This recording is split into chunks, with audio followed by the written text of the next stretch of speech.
Welcome to This Day in History, created by American Heritage Worldwide, a reminder that every day holds something new to learn. Did you know that the name Big Ben refers to the massive 13-ton bell and not the 315-foot-tall tower of the Great Clock of Westminster?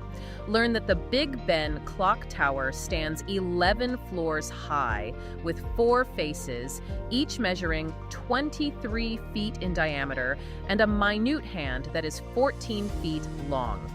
Discover that when the 13-ton bell rings, it can be heard nearly 9 miles away.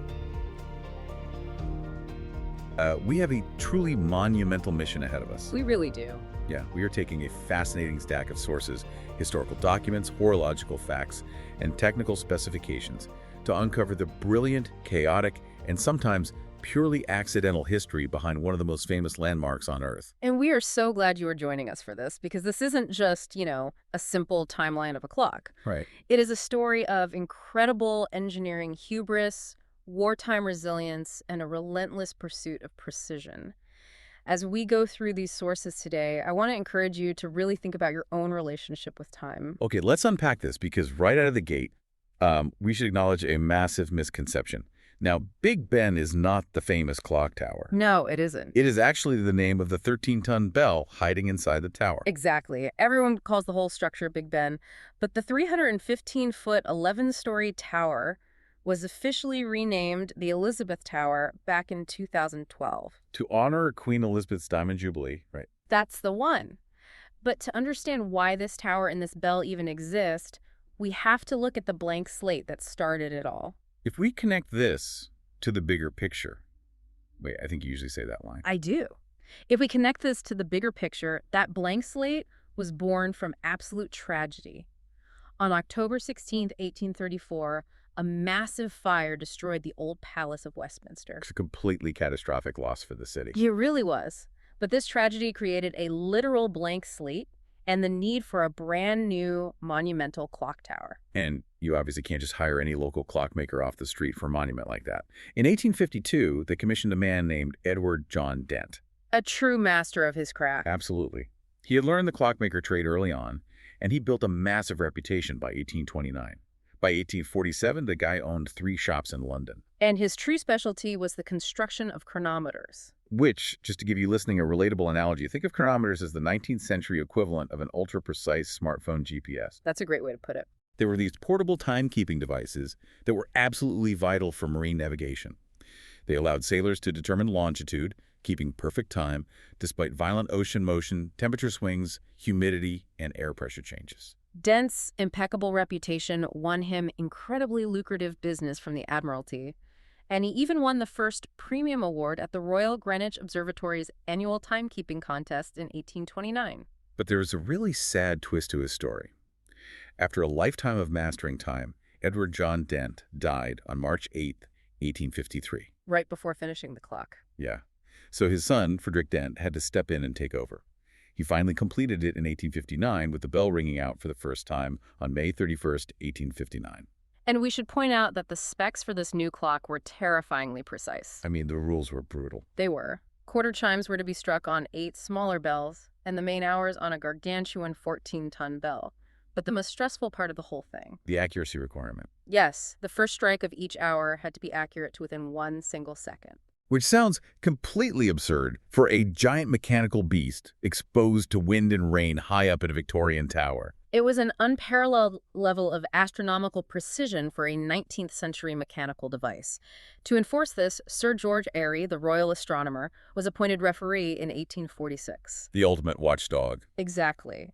And alongside him, they brought in a time measurement specialist named Edmund Beckett Dennison. Here's where it gets really interesting. The casting of the actual bell was contracted to John Warner & Sons in 1856. But the tower wasn't ready. It wasn't? So they had this colossal bell with nowhere to put it. They ended up just mounting it in the new palace yard to announce the time to the public walking by. And this highlights the massive hubris of Edmund Beckett Dennison. The bell came out weighing 16 tons. That's 2 tons heavier than intended. Right. But Dennison was so obsessed with making the loudest sound physically possible, he just accepted the flawed casting and increased the weight of the bell hammer to nearly 700 pounds. Which is just asking for disaster. And inevitably, in September 1859, under the stress of that massive hammer, the great bell cracked. It had to be taken completely out of commission. So all that anticipation, and they broke it within months. It was an embarrassment. But the solution was rigorous. The bell was recast from its own old metal, and a lighter hammer was finally fitted. But getting it back up, there was a 30-hour haul, right? Oh, it was a nightmare. Transporting the recast bell meant turning it on its side and hauling it up the tower's internal ventilation shaft by hand. 30 straight hours of grueling labor. Wow. And in 1863, at the suggestion of royal astronomer Sir George Airy, the bell was actually rotated 90 degrees so the hammer would strike a fresh section of the metal. Let's paint a picture for you listening about the sheer scale of the mechanics wrapped around this bell. There are 4 clock faces, each 23 feet in diameter. Huge. And they are made of roughly 312 individual sections of fragile opal glass. The hour hand is 9.2 feet long, and the minute hand is a massive 14 feet long. What's fascinating here is a brilliant physics lesson hidden in all of this. The bell is so loud it can be heard nearly 9 miles away. Right. However, if you were standing at the base of the tower, you hear the chime about 1/6 of a second after it is struck. Because sound travels slower than light. Exactly. But when Big Ben's chimes were first broadcast by radio to the UK on New Year's Eve in 1923, radio waves traveled at the speed of light. Meaning someone listening to the live radio broadcast miles away would actually hear the bell before someone standing right next to it. That is just such a cool intersection of mechanics and modern technology, and the musicality of it is so specific, too. It really is. The main bell rings the note E. The 4 smaller bells ring on the quarter hours with the notes G sharp, F sharp, E, and B. Creating that iconic melody, but maintaining that perfect rhythm involves some truly bizarre quirks. The time is strictly regulated by something incredibly simple.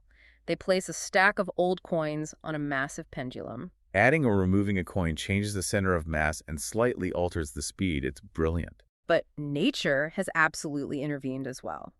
On December 31st, 1962, heavy snow and ice caused Big Ben to ring 10 minutes late into the new year. And my absolute favorite quirk from the sources, in 1944, a flock of starlings landed on the minute hands. The birds. Yes. Their combined weight was actually enough to slow down the entire timekeeping mechanism. A flock of birds slowed down time in London. Incredible. But alongside the mechanical quirks, this tower has served as a beacon through history. Definitely. There are regal details built right in. Under the clock face reads the Latin text, Domini salvem fake, reginam nostrum, victoriam primam. Which means, O Lord, keep safe our Queen Victoria I. And there is a special light above the clock face that is illuminated whenever Parliament is in session. Though during World War II, the famous clock dials remained in complete darkness. From 1939 to 1945, right? To comply with wartime blackout regulations. Yes. They couldn't give enemy bombers a glowing navigational waypoint. But even in the dark, the sound of the bell was a massive comfort. In 1940, the silent minute was introduced. Just before the BBC's 9 p.m. radio news, you, the public, were encouraged to dedicate a minute of silent contemplation and prayer for soldiers on the battlefield. It was a very powerful initiative. And immediately following this silence, Big Ben would chime for 60 seconds over the radio. It acted as this steady heartbeat of hope for the entire nation. It really did. So what does this all mean? We look at this landmark today, and it takes immense effort to maintain. The monumental 2017 conservation effort was the largest and most expensive in the Elizabeth Tower's history. They had to dismantle gears, repair the stonework, clean the glass. All to ensure this incredible piece of engineering is preserved for future generations. It brings up a profound philosophy of time. The source material actually quotes the Old Testament, Ecclesiastes chapter 3, verse 1. To everything there is a season, and a time to every purpose under the heaven. That's a beautiful way to frame it. The sources pose a direct question to you listening. What is the most important time of your day? Do you have a chiming clock at home? Or have you ever had to physically wind the springs of a mechanical clock to keep your schedule running? It's a completely different relationship with time. And that brings me to a final provocative thought I want to leave you with. In our modern era, our time is kept silently by invisible digital signals on our phones and computers. We never have to wind them. No. Yet, we just spent an entire deep dive completely obsessed with a massive 19th century mechanical beast made of gears, glass, and a cracked bell. So I challenge you to ponder this. Is there any piece of modern digital technology we are building today that will hold the same emotional weight, physical presence, and collective heartbeat for a nation 150 years from now. Something to think about. Thank you for joining us for this day in his story. May the lessons of yesterday inspire you to see God's hand today and to play your part in his story now. For more faith-based learning, visit ahsworldwide.org, the homeschool for faith and family.